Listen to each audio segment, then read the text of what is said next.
Pemirsa, berlakunya Undang-Undang Nomor 1 Tahun 2022 tentang hubungan keuangan antar pemerintah pusat dan pemerintah daerah (HKPD) dinilai akan berdampak buruk bagi perkembangan dunia usaha, khususnya industri spa. Oleh karena itu, sejumlah pelaku usaha spa mendorong pemerintah merevisi aturan tersebut.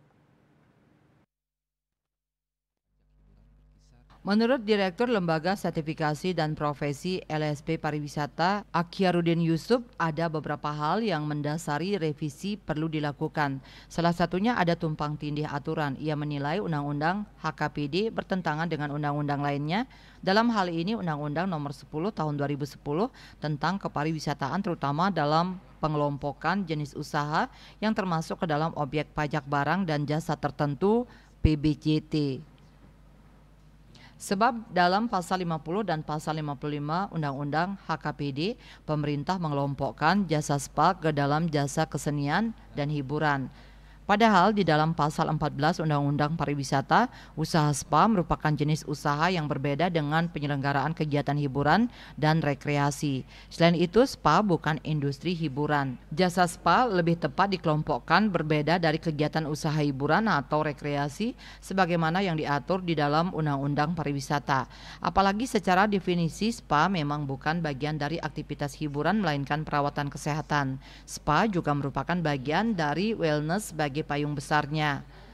Itulah sebabnya lebih tepat disebut sebagai spa wellness, yang tujuannya mencakup kesehatan, promotion, dan prevention. Hal ini diperkuat dengan tercakupnya spa sebagai salah satu standar baku mutu kesehatan lingkungan yang diatur di dalam Peraturan Menteri Kesehatan Permenkes Nomor 2 Tahun 2022. Bila ini didefinisikan spa sebagai terapi dengan karakteristik tertentu yang kualitasnya dapat diperoleh dengan cara pengolahan maupun alami. Pemerintah diimbau untuk segera meninjau kembali ketentuan mengenai pengelompokan spa sebagai bisnis hiburan.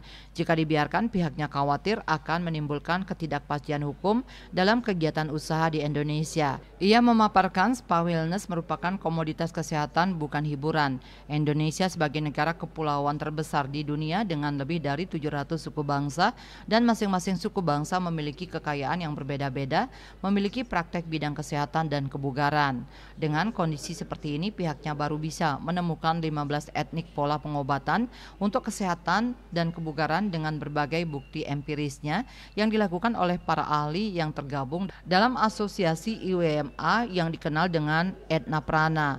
Maka agar usaha spa wellness yang mengembangkan dan berkomitmen mengimplementasikan Etna Prana dibuktikan, para terapisnya sudah bersertifikat sesuai dengan SKKNI sehingga dirinya berharap undang-undang tersebut direvisi. Ketua Association of Hospitality Leaders Indonesia Ahli Iketut Swabawa mengatakan usaha spa pun hendaknya mendapat intensi pajak khusus agar bisa berkembang membangun ekonomi bangsa. Namun yang tak kalah pentingnya, ia berharap peran aktif dari pemerintah untuk membuka ruang diskusi dengan pelaku usaha sehingga memiliki persepsi yang sama dalam terkait hal ini. Kepala Dinas Pariwisata Provinsi Bali Cok Bagus Pemayun mengatakan spa adalah aktivitas pendukung pariwisata karena spa Bali terkenal dengan produk tradisionalnya berbasis budaya yang menjadikan Bali the best spa in the world. Cita Maya, Bali Post melaporkan.